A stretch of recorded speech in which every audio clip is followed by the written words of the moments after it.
Welcome to My Naturally Sweetened Life. Let's make 4 gluten-free Thanksgiving side dishes.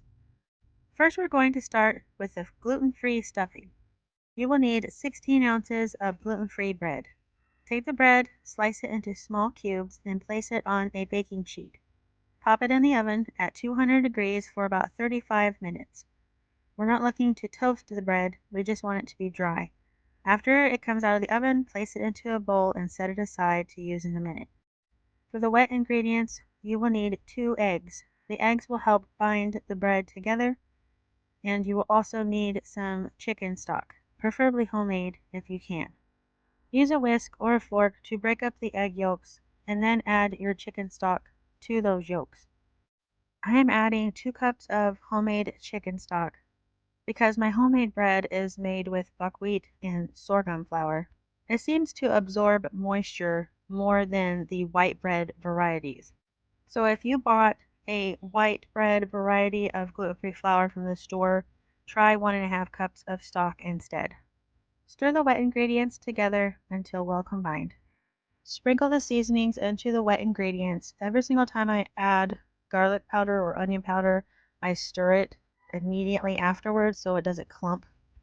You will just need onion powder, garlic powder, thyme, parsley, and sage, the classic seasonings for stuffing. And also a little black pepper, I believe, is in there. I have the recipe on my blog, so come on over to My Naturally Sweetened Life for all of the ingredients and the measurements. And I will leave a link for all the recipes in the description below.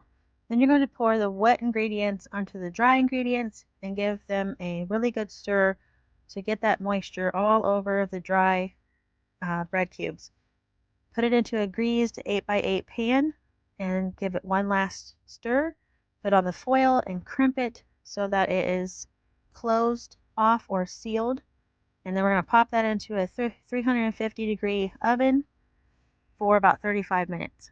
While the stuffing is baking, we're going to work on our Brussels sprouts. Cut the stem end of the Brussels sprout off and then cut the sprout in half. Lay them on a baking sheet and we will come back and put the oil and seasonings on in just a few minutes. We're also going to tag team this same baking sheet with a butternut squash. Cut the end off of the butternut squash and then cut the entire squash in half lengthwise. I like to roast the squash because it brings out the best flavor.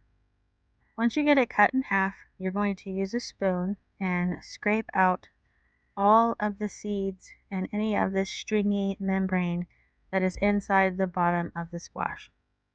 Once that is done, put them on the baking sheet with the Brussels sprouts, and then we're going to add the oil. I'm using sunflower oil, and then the seasonings are just some salt and pepper. We're going to put some on the Brussels sprouts as well as the butternut squash.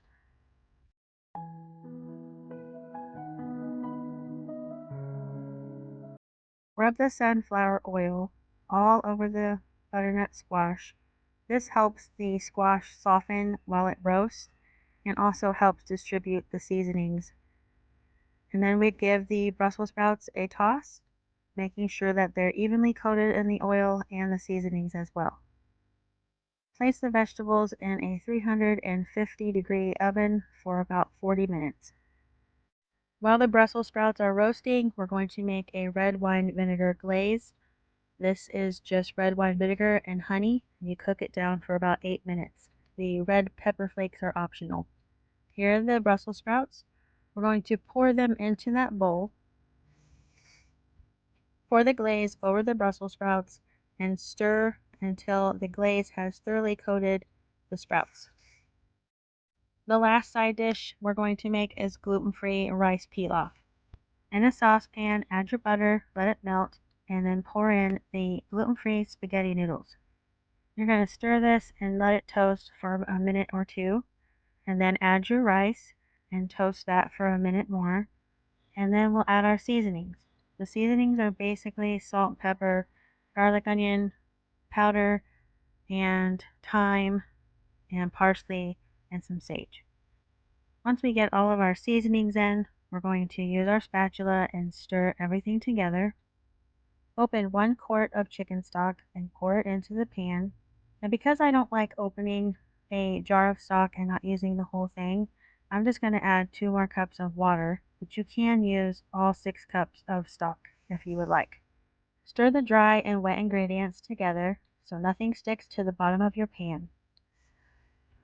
Place the lid on the pan, turn your heat down to low, bring the stock to a simmer for about 8 minutes.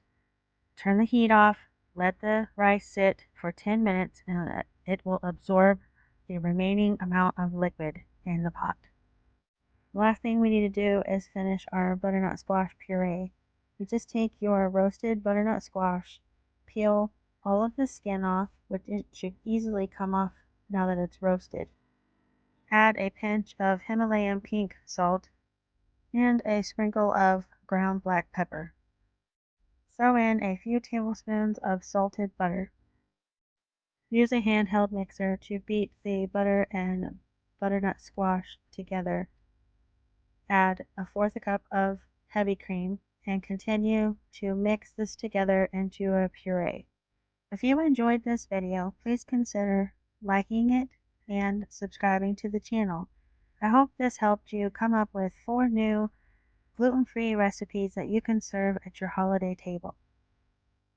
If you would like the full printable recipes for each one, look in the description below to mynaturallysweetenedlife.com. And as always, thanks for watching, and I'll talk to you later.